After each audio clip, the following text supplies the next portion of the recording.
Hi, I've just been having a look at the latest version of Sports Tech's CODA, and there are three cool new features that I'd like to tell you about.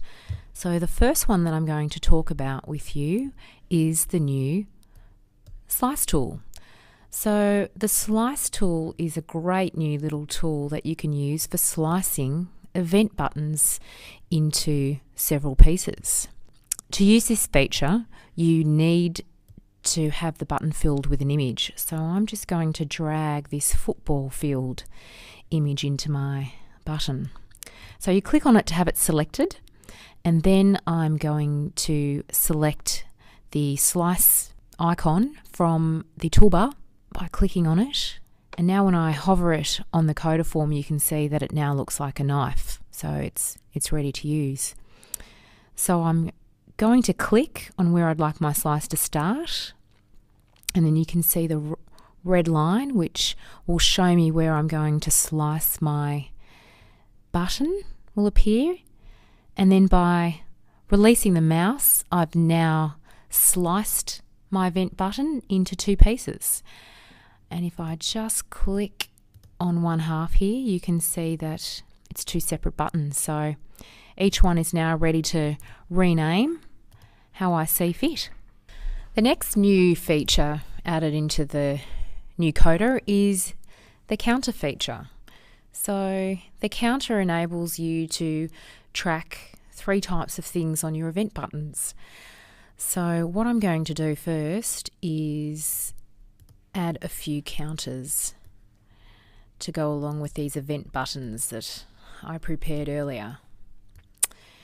So you click on the icon as I just did from the toolbar, and I just move the counters into place. So I click on the first counter and there's a little arrow there. If I click and drag towards my first event button, you can see three different options. Now these are the three things that I can track with my event buttons. So the first one is the number of closed instances, and this will provide a count for the number of closed instances I have for that particular event.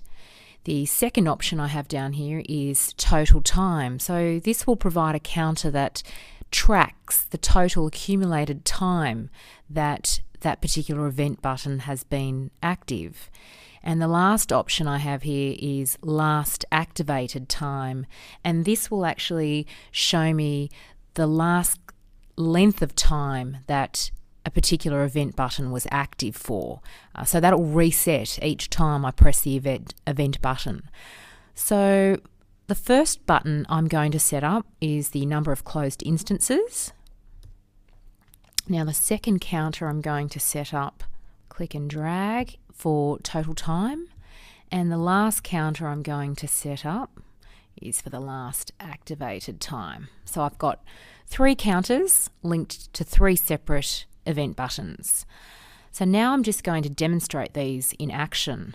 So if I go into code mode, you can see my coding history form pop up, and I'm going to start the timer at the top, and I'll click on all three events. And you can see the counters in the total time start running and the last activated time start running. So when I stop these, we see the first event button has been pressed once, so it counts one closed instance. The total time button was running for 9 seconds, so it shows 9 seconds, and the last activated time shows 9 seconds as well. So if I press these again, you can see the closed instances. Every time I activate and deactivate, it'll add another one to that counter. The total time, if I stop that now, you can see that that's showing 22 seconds, which is the accumulated time. Whereas this one, if I deactivate that, will just show you the amount of time that it was pressed for in that particular instance. Resetting again, and then showing that it was for 3 seconds. Another additional feature that's been added into the new CODA is the container feature. And the container feature is a great feature. It enables you to effectively add more space to your coding form. As you can see, the coding forms can be quite limited in space, whether you're using a computer, an iPad, or an iPhone. So the container allows you to insert a coding form within a coding form. So in this example, I've covered the coding form with multiple event buttons to demonstrate the limited space. If I click on the container icon from the toolbar, a little container will be inserted into my coding form. Now, it'll be inserted in expanded mode.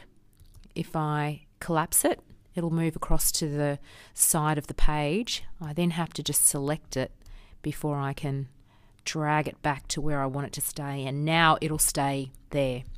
When it's selected, it'll have a purple hue around it. So I know that when it's selected, any events or tags or anything that I want added to it, it will actually go into the container. So if I expand it and let's add a few events and a few tags, you can see how many more buttons I've been able to add into this form now because I'm using the container. So if I collapse that, you can see how much space it takes up. So if I expand it, again, now it's selected and highlighted, I can also add other containers into it. So I can continue this process by adding more events and tags into containers within containers. Now the containers can be expanded or collapsed manually by clicking on the arrows like this, or you can click on event buttons and set up links to expand or collapse, whatever will make your coding experience a little bit easier.